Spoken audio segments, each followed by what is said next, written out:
Today, I'm amongst the other four perfect speakers. I'm the chosen imperfect one, or rather, the perfect one, should I say. Thank you, Kohler, for giving me this opportunity. A week of preparations, an hour of dressing up, and here I am, finally standing in front of you. For what? Not more than just 7 minutes? To more or less convince you that beauty lies in imperfection. When me and my team dissected imperfectionism, we ruled out ugliness, undesirability, rejection, disapproval, and we unanimously agreed that it is not really an antonym, but rather just a little teeny-weeny conscious step below from that huge pedestal of perfection.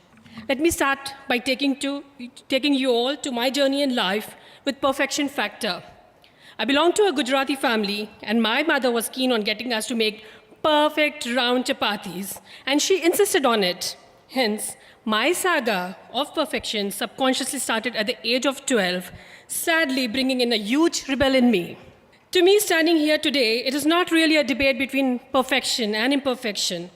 It can be a preference, or it can be an attitude, or it can be a choice.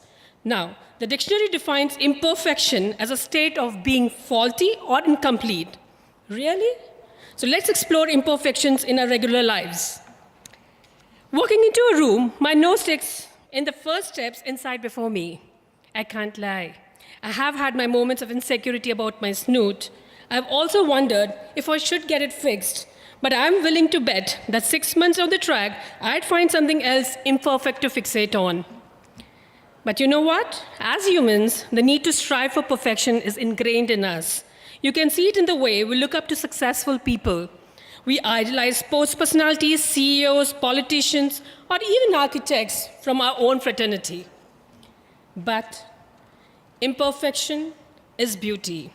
As Marilyn Monroe once observed, as one of history's most beautiful and imperfect people, she would know, right? The Mona Lisa doesn't have eyebrows. The Venus de Milo doesn't have arms. And who better to tell us about perfection than Mr. Perfect Amir Khan? On a television talk show, he once admitted that his work exhausts him so much that he contemplates giving up his career after the completion of each movie. Can you imagine the stress of being Mr. Perfect? Take, for example, Steve Jobs, a former Buddhist well known as a micromanaging dictator and an all-round a major pain in the posterior among his colleagues. In fact, Jobs was so awful that he had to be fired from Apple by the CEO whom Jobs had hired, and then rest is history. Besides, perfection has always been associated with God. In Indian mythology, Maryada Purushottam Ram is the concept of perfection, the finest specimen of a disciplined human being, whereas Lord Krishna had his flaws. But nevertheless, they bring a certain reality and humanness that is attractive.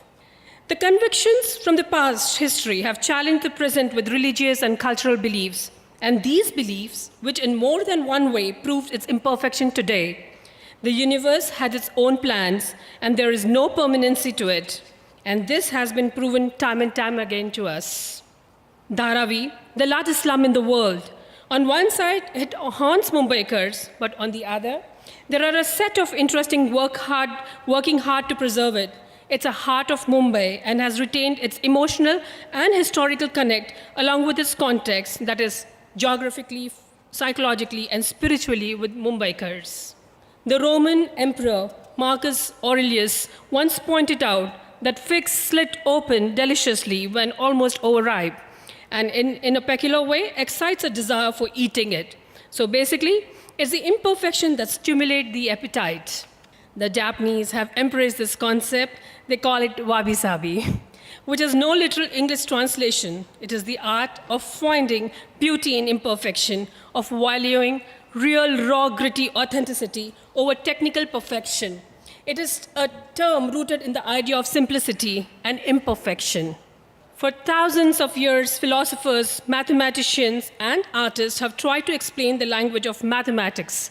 The golden ratio is a mathematical quirk, and that's all it is, with no relationship to any objective beauty standards unless you happen to find it visually appealing.